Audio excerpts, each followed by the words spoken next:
Hello and welcome back to the Muni Credit Cast. I'm Mike Stanton, BAM Mutual's Head of Strategy and Communications, and welcome to Episode 8, The Pivot is Here. What's next for City Fiscal Conditions? We're going to be joined today by my co-host, BAM Chief Credit Officer Suzanne Finnegan, and Farhad Omeyr, Program Director for the National League of Cities Center for Research and Data, and the author of NLC's annual City Fiscal Conditions Report. The City Fiscal Conditions Report is a unique blend of quantitative data and qualitative responses from the frontline financial managers at cities around the nation, and we're looking forward to diving into what they have to say. Stay tuned.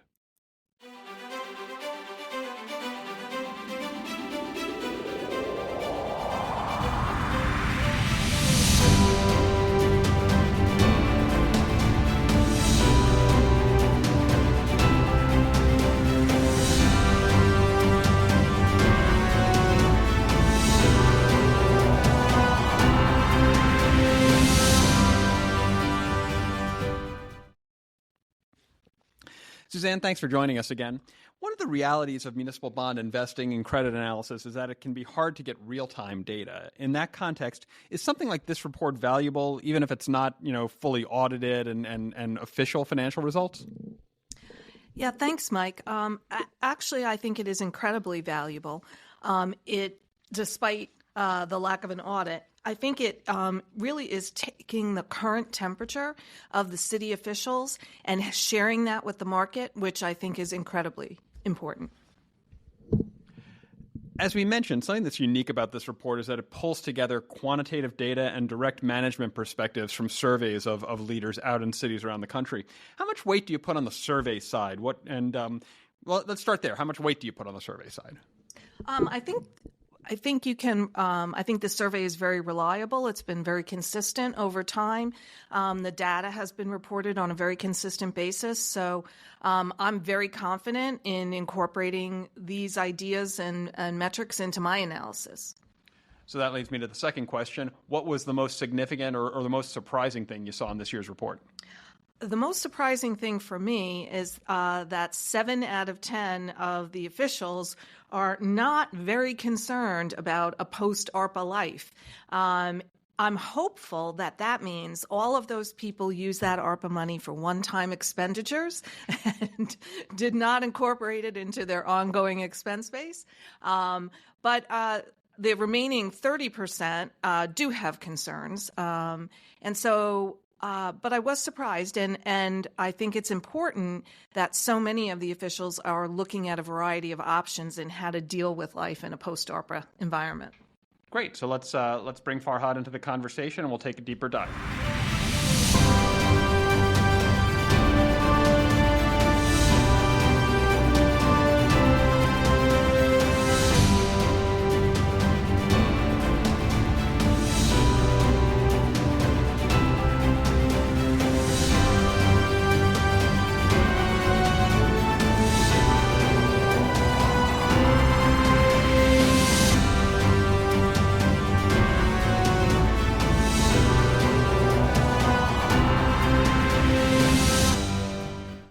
Okay, so once again, we're joined here by Farhad Omeyr, the principal author of the City Fiscal Conditions Report for the National League of Cities. Farhad, thanks for taking some time. I think you're the first repeat guest on the Muni Credit Cast, so that's I think we'll send you a little pin or a badge or something you can wear in your lapel for that.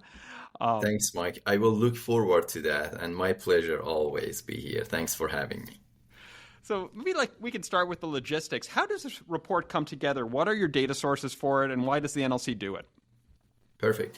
So every year, National League of Cities and my team, actually, we pull basically data from two major sources. One from publicly available data.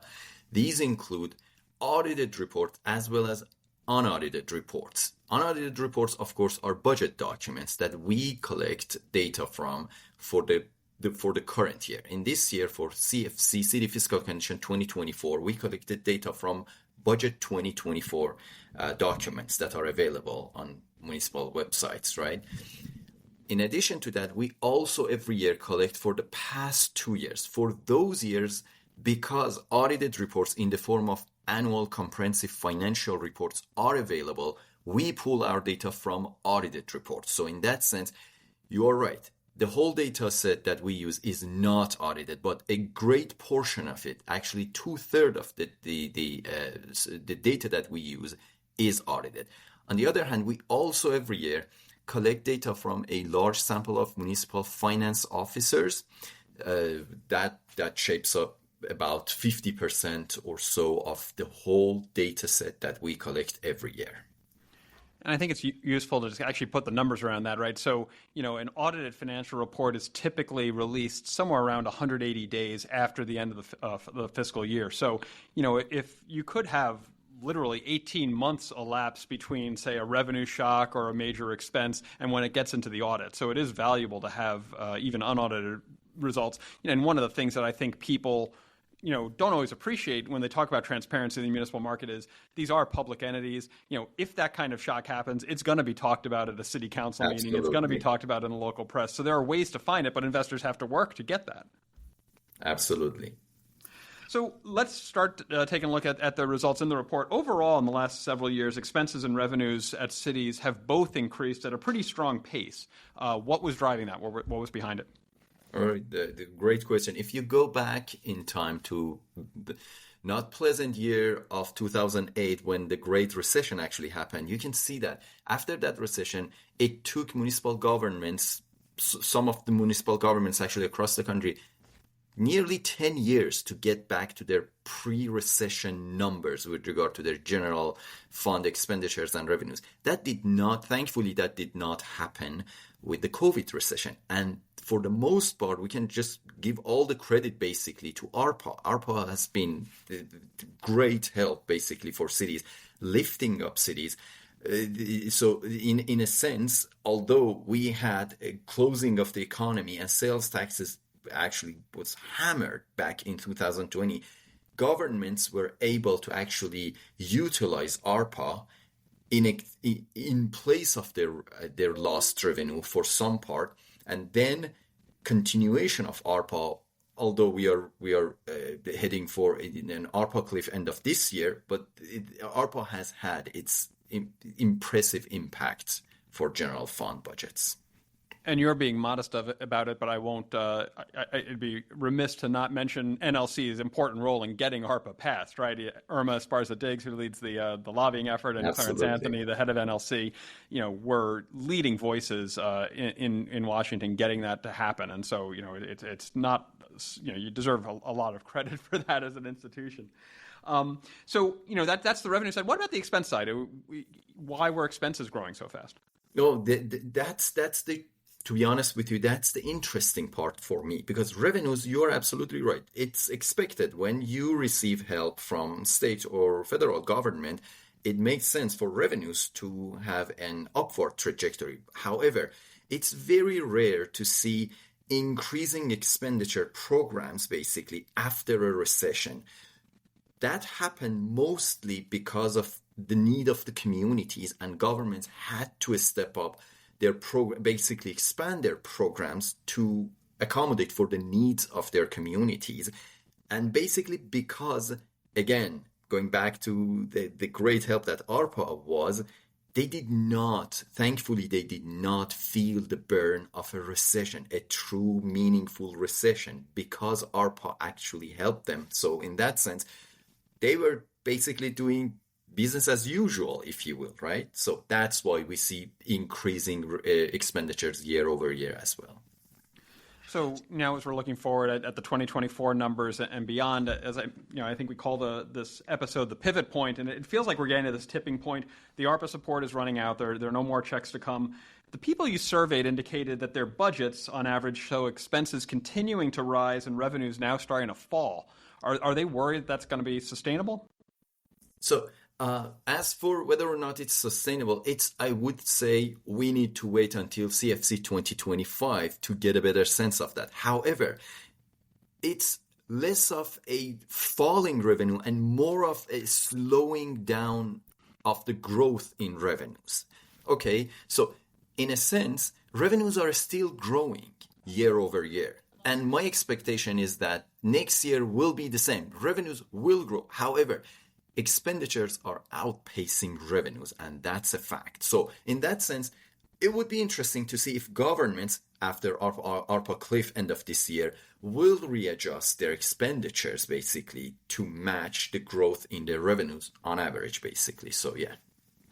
So, Suzanne, let me bring you into the conversation. When you start to see that gap between, projected revenue growth or projected revenue declines and continued expense growth, is that a red flag for investors? Well, I think it can be. I think you have to look at a variety of factors to determine the true impact. One of the things that we've also seen, I think that was highlighted as well, is that reserves are generally up. And so that's a very important factor. Communities can kind of prudently feather those reserves into their budgets at the same time as they're looking for ways to reduce expenses. But, reducing expenses is always difficult and always challenging, especially since we have a lot of cities around the country who are still looking at ever-increasing costs associated with pensions, as well as products and services in their markets. So one of the things the report highlights is the different types of revenues that cities rely upon, in particular sales taxes, income taxes, and property taxes, and the fact that they react to different economic situations differently. So they've all been up in the last 3 years, but sales taxes have grown the fastest since COVID. Farhad, is that a surprise to you?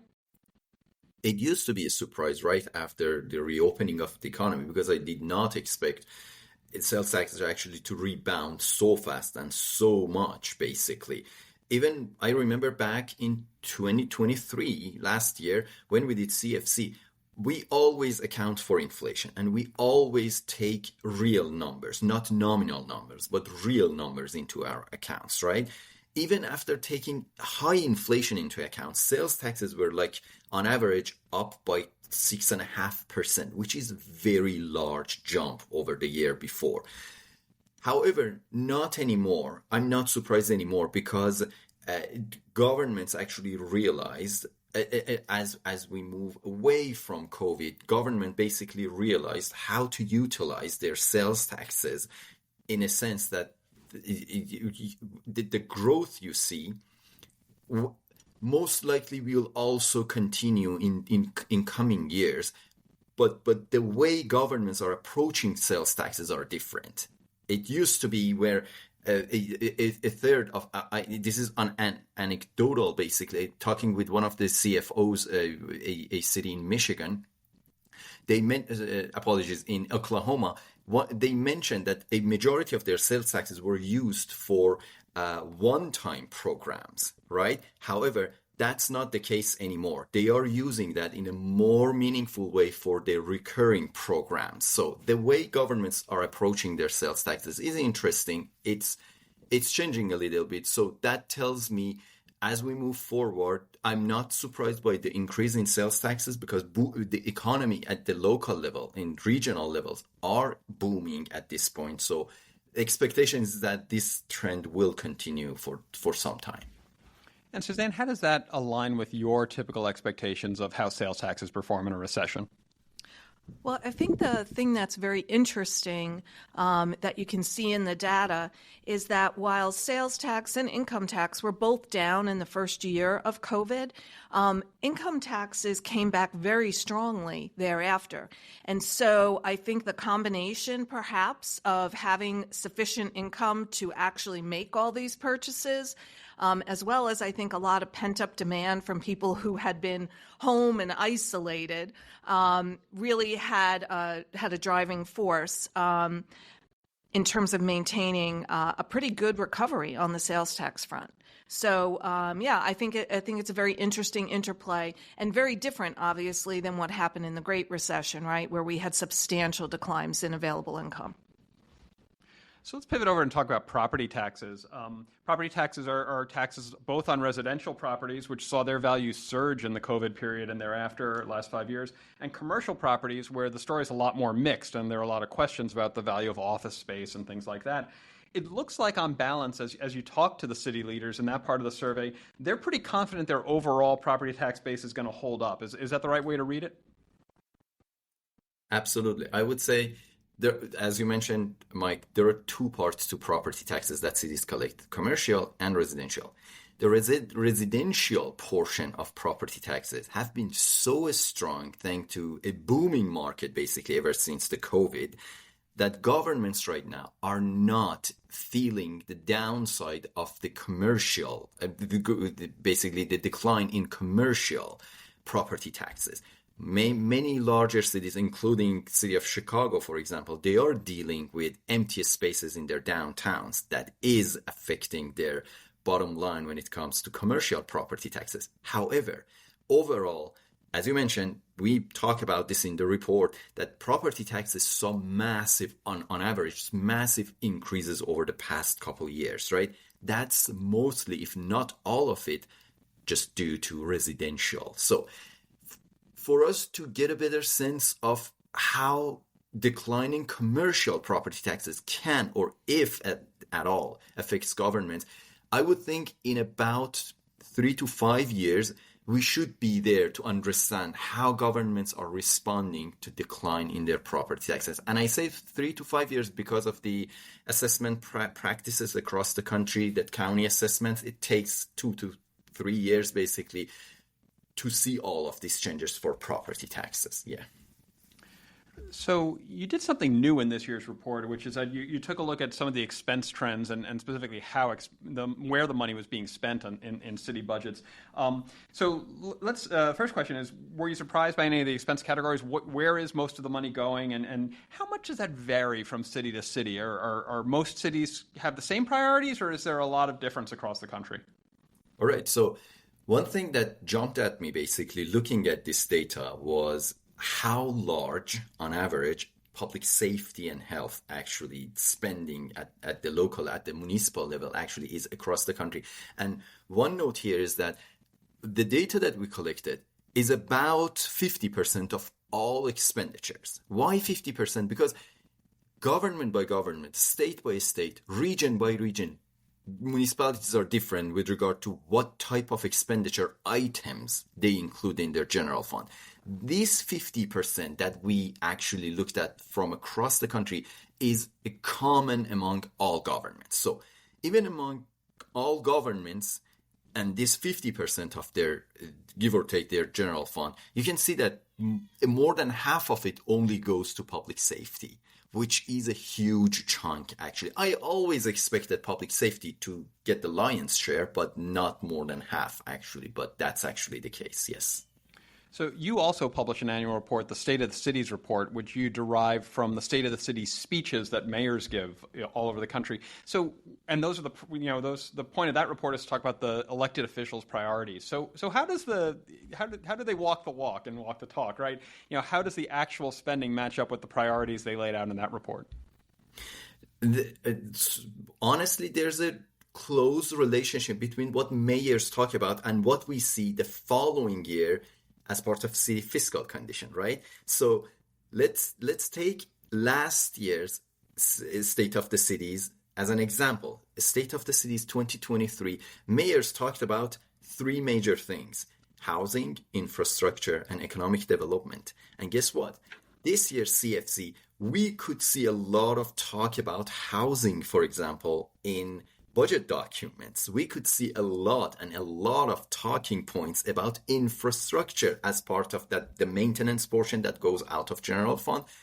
It was up actually this year. So what mayors set for their government, and we look at that in our annual State of the Cities address, kind of actually translates into how budgets are formulated. So I would say there's a somewhat close connection between what leaders of a city actually talk about and what the staff actually carry on. Reassuring and great to see that the research lines up that way. One last question for you, Farhad. If I'm reading the report correctly, it looks like about 5% of city budgets on average are going to debt service, with a slightly additional amount for capital outlays, which is kind of more pay-as-you-go maintenance and that kind of thing. Do you have any sense of, we're all talking about the need for infrastructure. We all are recognize how much of infrastructure spending happens at the city level. Is there capacity to raise that percentage? Can they afford to do more? I would say, as Mike, the reality of things is that governments always, throughout the history of municipal governments, always relied on support from state and federal governments, and especially after 1980s, that federal support actually went down by a large chunk. Ever since then, municipal governments always trying just to do what they have to do to basically satisfy their needs, the needs of their communities, including infrastructure needs. So I would say, as an infrastructure guy here, I would love to see municipal governments taking a larger share of municipal infrastructure spending and programs, actually. However, it all depends on legislature such as bipartisan infrastructure law and other helps that they can get from federal and state governments. Otherwise, governments are bound by certain amount of dollars they can raise every year for this program. Some governments, of course, this is where BAM come in. BAM is always helping little guys, large governments to actually enter the market and help them with basically exploring this option as well. However, you better than anybody else probably know that entering the market is expensive. I'm talking about the municipal bond market, right? So for governments to have a larger share, to answer your question directly, I would like to see more government being able actually to utilize this amazing municipal bond market. Until that happens, I'm afraid we will stay at this 5 to 10% probably. Got it. Yeah. I mean, obviously, any percentage you increase in debt service is coming out of another priority, and cities are serving a lot of needs. So, Suzanne, to wrap things up, will you be taking any of the themes in this report and looking for them as you analyze financial results going forward? Yeah, I think, we look both at sort of absolute values, but we also look at trends. And so I think we'll be looking to see how successful cities are in getting that balance back between revenues and expenditures based on the new fiscal reality without the ARPA monies. I also think we are very closely watching what's happening with commercial real estate values. In some cities, like, for example, in New York City, the property taxes derived from commercial real estate is not the most significant part of their budget, and so it's less impactful. But that varies so widely, city by city and community by community. So those are the kinds of things we'll be taking away from this. That's a great place to bring us home to our podcast tagline, which is, if you've seen one muni bond, you've seen one muni bond, and just reinforcing that granular analysis is so important, and you and your team at BAM do such a great job with that, Suzanne. Thanks, everyone, for listening, and thanks again to Suzanne Finnegan and Farhad Omeyr for joining me for this month's episode of the Muni Credit Cast from BAM Mutual. There's a new Muni Credit Cast posted on the last Wednesday every month, so subscribe wherever you get your podcasts. BAM Mutual is rated AA with a stable outlook by S&P Global Ratings, and we insure more than $100 billion of municipal bonds from across the U.S. For more information, please email us at creditinsights@buildamerica.com.